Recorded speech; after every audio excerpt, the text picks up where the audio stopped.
শ্রম আইন লঙ্ঘনের মামলায় শ্রম আদালতের দেওয়া কারাদণ্ড থেকে খালাস পেয়েছেন ডক্টর মুহাম্মদ ইউনুস। বুধবার শ্রম আপিল ট্রাইব্যুনাল ওই রায়ের বিরুদ্ধে ডক্টর ইউনুস সহ অন্যান্যদের করা আবেদনের শুনানি দিয়ে এ রায় দিয়েছেন। ডক্টর ইউনুসের আইনজীবী আব্দুল্লাহ আল মামুন এ তথ্য নিশ্চিত করেন।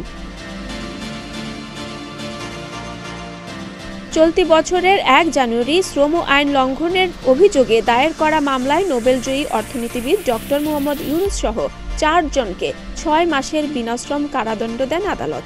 এছাড়া প্রত্যেককে ৩০,০০০ টাকা অর্থদণ্ড দেওয়া হয়। দণ্ডিত অপর ৩ জন হলেন গ্রামীণ টেলিকমের সাবেক ব্যবস্থাপনা পরিচালক আশরাফুল হাসান, পরিচালক নূরজাহান বেগম ও মোহাম্মদ শাহজাহান। রায়ের বিরুদ্ধে গত ২৮ জানুয়ারি আপিল করেন ডক্টর মুহাম্মদ ইউনুস সহ ৪ জন।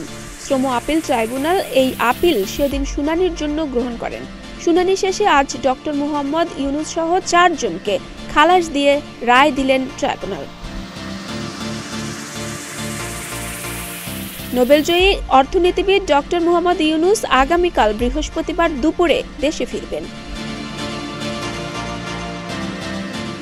ডেস্ক রিপোর্ট, প্রতিদিনের বাংলাদেশ।